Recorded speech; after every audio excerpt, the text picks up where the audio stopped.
જય શ્રી કૃષ્ણ મિત્રો આજે આપણે પુરુષોત્તમ માસની સુદ 4 એટલે કે અધ્યાય ચોથો વાંચીશું અને ત્યાર પછી ચોથા દિવસની કથા વાર્તા વાંચીશું। ત્યાર પહેલાં જો ચેનલ ઉપર નવા હોય તો ચેનલને સબસ્ક્રાઈબ કરજો અને કમેન્ટમાં જય પુરુષોત્તમ ભગવાન જરૂરથી લખજો।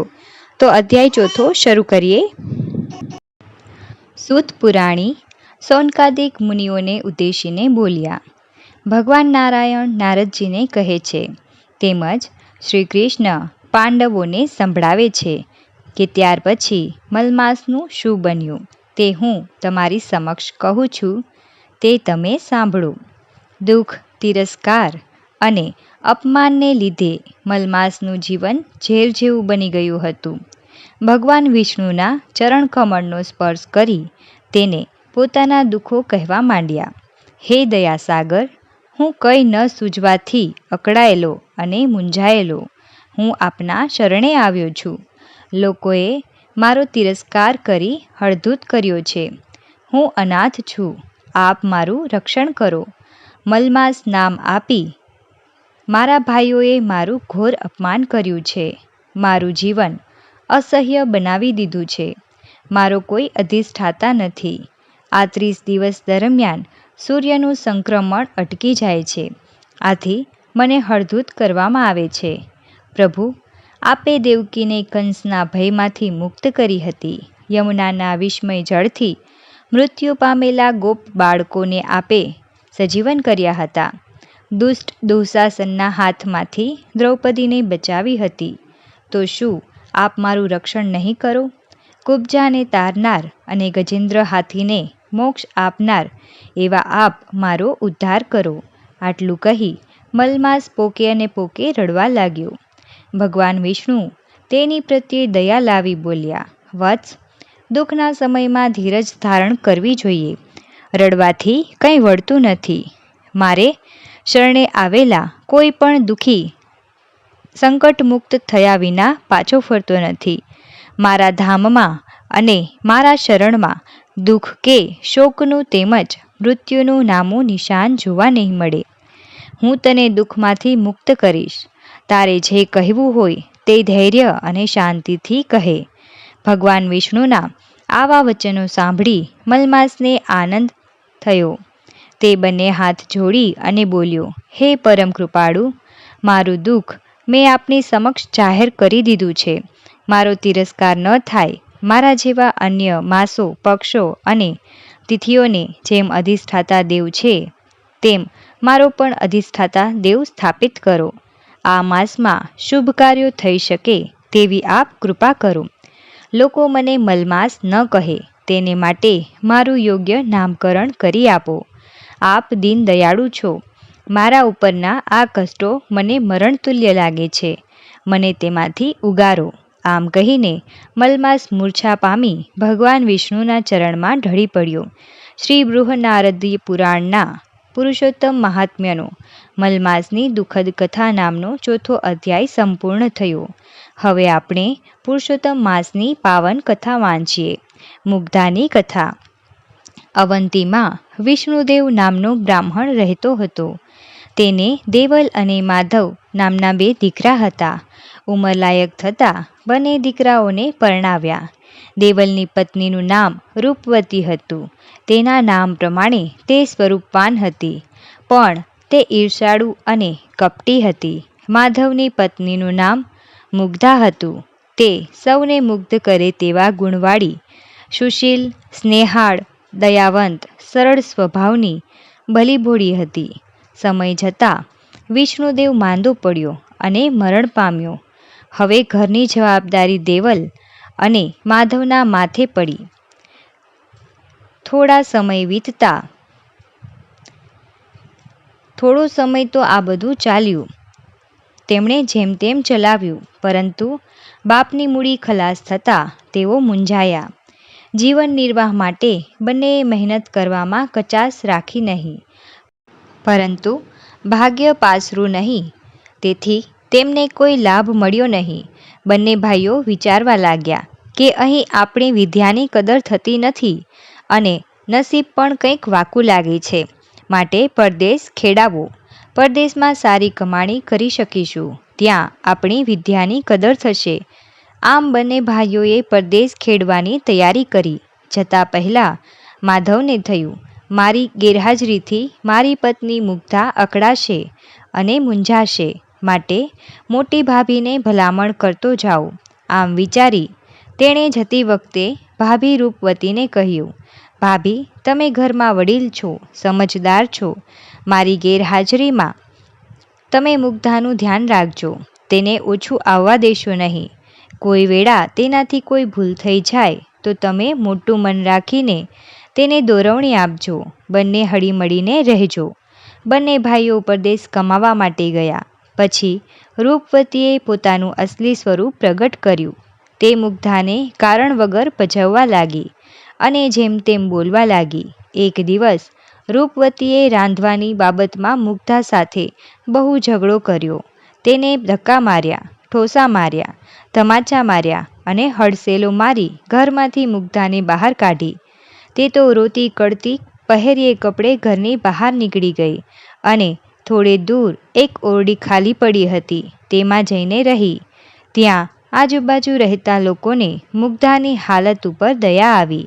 તેઓ નિરાધાર મુગ્ધાને વાસણકુસણ, દાણાદૂણી આપ્યા. તેથી મુગ્ધાને રાહત થઈ. તે લોકોને ત્યાં કામકાજ કરીને ગુજરાન ચલાવવા લાગી. મુગ્ધા ભોળી અને સરળ સ્વભાવની હતી. કોઈનું કામ કરી છૂટે તેવી ભોળી હતી. તે કોઈ વેળા રૂપવતીને ત્યાં ખબર પૂછવા જતી અને તેમના ઘરનું કામકાજ પણ કરી આપતી. પરંતુ રૂપવતીને તેનો કોઈ ગુણ ન હતો. દુષ્ટ સ્વભાવની રૂપવતીમાં કોઈ સારો ગુણ દેખાતો જ નહીં.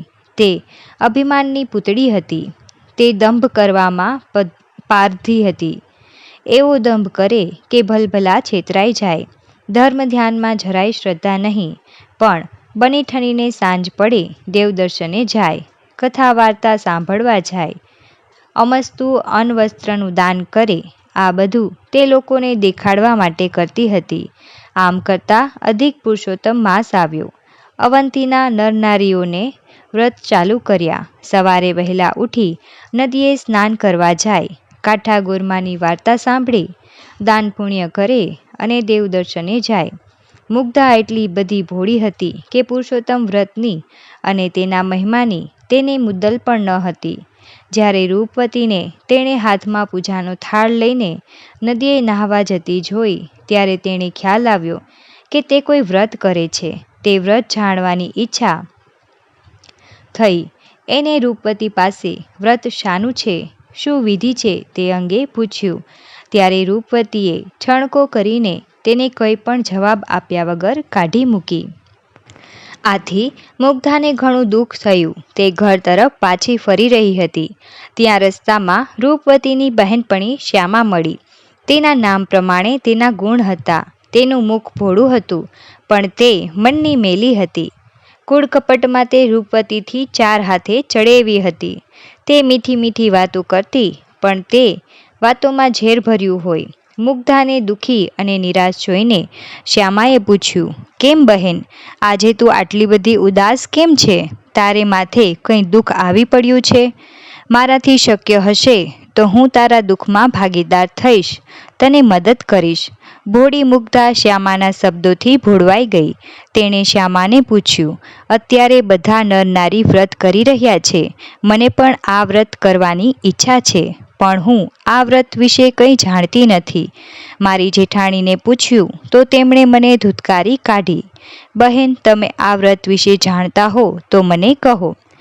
હલકા પ્રવૃત્તિની શ્યામાએ મુગ્ધાને હેરાન કરવા તેણે પુરુષોત્તમ વ્રતની અવળી વિધિ બતાવતા કહ્યું, આ અધિક માસનું બીજું નામ મલમાસ છે. આ વ્રત 2 પ્રકારે થાય છે. એક તો આ બધા કરે છે. સવારે ઉઠીને નદીએ સ્નાન કરવું, કાંઠા ગોરમાનું પૂજન કરવું, કથા વાર્તા સાંભળવી, દાન દક્ષિણા કરવી, એકટાણું કરવું, પુરુષોત્તમ ભગવાનની ભક્તિ કરવી. આ એક પ્રકાર થયો. જ્યારે બીજો પ્રકાર ગુપ્ત છે. ઘણા ઓછા લોકો આ પ્રકાર વિશે જાણે છે. હું આ ગુપ્ત પ્રકારની વિધિ જાણું છું. આ બીજી વિધિ તત્કાળ ફળ આપનારી છે. તેનાથી તારું બધું દુઃખ જલ્દી દૂર થઈ જશે. બહેન, મને તમે જે ગુપ્ત વિધિવાળું વ્રત કહો છો તે જણાવો, મારે તે જ વ્રત કરવું છે, મુગ્ધાએ શ્યામાને કીધું. ત્યારે શ્યામા ખંદુ હસીને બોલી, તો સાંભળ, આ વ્રત કરવાનો સંકલ્પ કરી ગંદા પાણીથી નહાવું, ગંધાતા પાણીથી પીપળાનું પૂજન કરવું, 3 ટક ખાવું, ખાવામાં તીખી તળેલી વસ્તુઓ જ ખાવી, ભૂલથી પણ કોઈને દાન ન દેવું, તોડિયા પડિયા બનાવી તેનું દાન કરવું. તું આટલું કરીશ તો તારું બધું દુઃખ નષ્ટ થઈ તું ઘણી જ સમૃદ્ધ અને સુખી થઈશ. ભોળી મુગ્ધા આ શ્યામાની છેતરામણીથી ઓળવાઈ ગઈ. તેને તો શબ્દનું પાલન થાય એ રીતે વ્રત શરૂ કર્યું. તે તો રોજ સવારે ખૂબ ઠંડીમાં એકઠા થતા ગંધાતા પાણીથી નહાવા લાગી અને ગંધાતા પાણીથી પીપળાનું પૂજન કરવા લાગી. તે અનિચ્છાએ પણ 3 સમય તીખી તમતમતી વસ્તુઓ ખાતી. છેલ્લા દિવસે મુગ્ધાએ શ્યામા પાસે જઈને કહેવા લાગી, બહેન, તમે કહેલ તે મુજબ મેં વ્રત કર્યું છે. હવે તો પુરુષોત્તમ ભગવાન મારા ઉપર પ્રસન્ન થશે ને? શ્યામા કહે, હા બહેન, તું જે પીપળાનું પૂજન કરતી હતી તે પીપળાએ જઈને સાંજે કહેજે કે હે પીપળામાં રહેલા પુરુષોત્તમ ભગવાન, મેં સાચા હૃદયથી મલમાસનું વ્રત કર્યું હોય તો મને આજ્ઞા આપો, એટલે હું તેને ઉત્થાપન કરું. મુગ્ધા વચમાં બોલી, પણ બહેન, ભગવાન ન આવે તો? શ્યામા કહે, એવું તો બનતું હશે. ભગવાન રાજી હોય એટલે તરત ઉત્થાપન કરવાની આજ્ઞા કરશે. એ વેળાએ તારે હાથ જોડીને કહેવાનું કે ભગવાન, કાલે મારે ત્યાં જમવા આવજો. શ્યામા મુગ્ધાની ભોળપણનો લાભ લઈ તેને બનાવતી હતી. ભોળી મુગ્ધા તો ગંધાતા પાણીનો લોટો લઈને પીપળાએ ગઈ અને પાણી રેડીને પીપળાને જમવાનું આમંત્રણ આપ્યું. ભોળી મુગ્ધાના ભોળપણ ઉપર રીઝેલા ભગવાન બોલ્યા, દીકરી, તારા ભોળપણ ઉપર હું પ્રસન્ન છું. હું અવશ્ય તારે ઘેર જમવા આવીશ. પરંતુ કોઈ મારા માટે પૂછપાછ કરે તો તું એવું કહેજે કે પરદેશ ફરવા ગયેલો મારો ભાઈ એકાએક આવ્યો છે, તે આવનાર છે. મુગ્ધા તો આનંદમાં આવી ગઈ.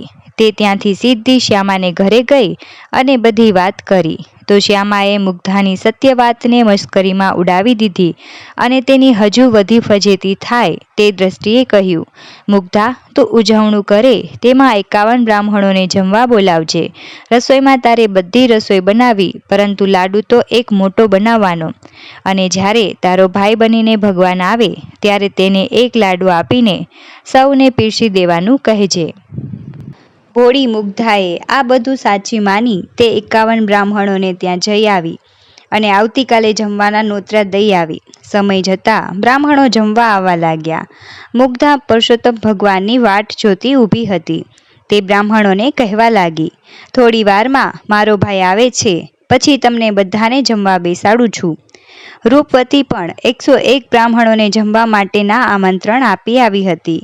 તેણે રસોઈની પૂરતી તૈયારી કરી રાખી હતી. ધીમે ધીમે તેને ત્યાં પણ બ્રાહ્મણો જમવા માટે આવવા લાગ્યા હતા. સમય જેમ જેમ વીતતો ગયો તેમ મુગ્ધાને ચિંતા થવા લાગી. તેણે મનોમન પુરુષોત્તમ ભગવાનને યાદ કર્યા. એવામાં ત્યાં આગળ એક તેજસ્વી જુવાન આવ્યો અને બોલ્યો, અહીં મુગ્ધા બહેન રહે છે? મુગ્ધા તો હર્ષના આંસુ વહાવતી દોડી આવી. ભાઈનો હાથ પકડી લીધો. ભગવાન મન હસવા લાગ્યા. મુગ્ધા બોલી, મારા ભાઈ, આજે ઘણા દહાડે બહેનને ત્યાં ભૂલો પડ્યો. આવો ઘરમાં બેસો, હજુ તો ભૂદેવોને જમાડવાના છે. મુગ્ધાએ ભગવાનને ઘરમાં લઈ જઈ બેસાડ્યા. પછી બધા બ્રાહ્મણોને જમવા બેસાડ્યા, પતરાળામાં મૂક્યા. પછી તેને ભગવાનને જે એક મોટો લાડવો બનાવ્યો હતો તે આપીને કહ્યું, આ એક જ લાડુમાં બધાને જમાડવાના છે. ભગવાને એક મોટી કથરોટ લીધી, તેમાં લાડુ મૂકી તેના ઉપર કપડું ઢાંકી દીધું. પછી તેઓ પીરસવા નીકળ્યા. ભગવાન બ્રાહ્મણોને પૂછતા જાય અને તે કહે તેટલા લાડુ મૂકતા જાય. સાથે સાથે બીજી રસોઈ પણ પીરસાતી હતી. ભગવાને રસોઈમાં એવી મીઠાશ મૂકી કે બ્રાહ્મણો હોશે હોશે હરખીને જમવા લાગ્યા. જમતા જમતા તેઓને અમૃતના ઉડકાર આવવા લાગ્યા. બ્રાહ્મણો જમી રહ્યા પછી પતરાળામાં મૂકેલ પડિયા તેઓએ સોનાના દીઠા. મુગ્ધાએ દરેક બ્રાહ્મણોને સોનાના પડિયા આપ્યા. દક્ષિણામાં સોનાના પડિયા મળતા બ્રાહ્મણો મુગ્ધાની જય બોલાવતા અને આશીર્વાદ આપતા પોતપોતાને ઘરે જવા લાગ્યા. આ બાજુ રૂપવતીએ 101 બ્રાહ્મણોને જમવા બેસાડ્યા, પતરાળા મૂક્યા અને લાડુ પીરસવાનું ચાલુ થયું. લાડુ મૂકતા તે લાડુ માટીના દેખાયા. બ્રાહ્મણો ગુસ્સે થઈ બધા ઊભા થઈ ગયા અને તેઓ સમજ્યા કે રૂપવતીએ તેમની મસ્કરી કરી છે. તેથી તેની ઉપર ફિટકાર વરસાવતા બધા ત્યાંથી રવાના થઈ ગયા. લાડુ માટીના બનેલા જોઈ રૂપવતી આશ્ચર્ય પામી. તેને મનમાં સંદેહ થઈ ગયો કે પુરુષોત્તમ ભગવાન મારા ઉપર નારાજ થઈને આમ કર્યું હશે. તેને કાને મુગ્ધાના ઉજવણીની વાતો આવી. બધા બ્રાહ્મણો તેની રસોઈના વખાણ કરતા હતા અને દક્ષિણામાં સોનાનો પડ્યો આપ્યો તે વાત જાણી તેને લાગ્યું કે પુરુષોત્તમ ભગવાન મુગ્ધા ઉપર પ્રસન્ન થઈ તેનો ઉદ્ધાર કર્યો છે અને મારી ઉપર તેની અવકૃપા થઈ છે. મુગ્ધાને ત્યાં બધાએ જમી લીધું હતું. ફક્ત મુગ્ધાને જમવાનું બાકી હતું. ભગવાન પણ મુગ્ધાના હાથમાં લાડુનો થોડો પ્રસાદ મૂકીને તે ખાઈ જવા જણાવ્યું. તે પ્રસાદ ખાવાની સાથે જ મુગ્ધાનું ભોળ પણ અદૃશ્ય થઈ ગયું અને તેની બુદ્ધિ તેજસ્વી બની અને તેના વદન ઉપર અલૌકિક તેજ પથરાઈ ગયું. મુગ્ધા ભાઈના સ્વરૂપમાં આવેલા ભગવાન પુરુષોત્તમને ઓળખી ગઈ અને તેમના ચરણો પકડી લીધા. તે બોલી, હે નાથ, મારા ઉપર આપે અનહદ કૃપા કરી છે. આપ પોતાના ખરા સ્વરૂપમાં પ્રકટ થઈ મને દર્શન આપો, મારું કલ્યાણ કરો. ભગવાન પુરુષોત્તમ પોતાના સ્વરૂપમાં પ્રગટ થઈ મુગ્ધાને દર્શન આપ્યા અને આશીર્વાદ આપીને કહ્યું, થોડા જ સમયમાં તારો પતિ અઢળક કમાણી કરીને પાછો આવશે. તારા પુણ્ય બળના પ્રભાવે તારું આખું ઘર સુખ અને સમૃદ્ધિ ભોગવશે અને જીવનના અંતે તું તથા તારા પતિ સંદેહે વૈકુંઠ પામશો. કપટી શ્યામાના કહેવાથી તે જે ગંધાતા પાણીથી કુંડીમાં સ્નાન કરેલ એ કુંડી હવે મુગ્ધા સરોવર તરીકે પ્રખ્યાત થશે. જે કાંઈ ભાવિક આ સરોવરમાં સ્નાન કરશે તેના સર્વ પાપ બળી જશે. મુગ્ધા હાથ જોડી ઊભી રહી હતી અને બધું સાંભળી રહી હતી. ત્યાં તો એક ચમત્કાર સાથે પ્રભુ અંતર્ધ્યાન થઈ ગયા. આ વાત નગરમાં વાયુવેગે પ્રસરી ગઈ. બધા મુગ્ધાને સતી સમજી તેના દર્શન કરવા આવવા લાગ્યા. રૂપવતીએ આ બધી વાત જાણી ત્યારે તેને ખૂબ પસ્તાવો થયો. તે મુગ્ધા પાસે જઈ તેને પગે પડી ગઈ અને માફી માંગી પોતાને ઘેર લઈ ગઈ. ત્યાર પછી દેરાણી જેઠાણી સંપીને રહેવા લાગ્યા. થોડા દિવસ પછી તેમના પતિએ અઢળક કમાણી કરી ઘરે આવી ગયા. આ બધું પુરુષોત્તમ વ્રતના પ્રતાપે થવાથી નગરીના મોટા ભાગના લોકોએ હવે પછી આવનાર પુરુષોત્તમ માસમાં વ્રત કરવાનો સંકલ્પ કર્યો. કથારૂડી મુગ્ધાતણી સાંભળજે નરનાર, પાપો બળી જશે અને સફળ થશે અવતાર. બોલો શ્રી પુરુષોત્તમ ભગવાનની જય. જય પુરુષોત્તમ ભગવાન. કથા સાંભળનાર કથા કહેનાર સર્વેને પુરુષોત્તમ ભગવાન દેરાણીની જેમ ફળે તેવા આશીર્વાદથી વાર્તા સંપૂર્ણ કરીએ.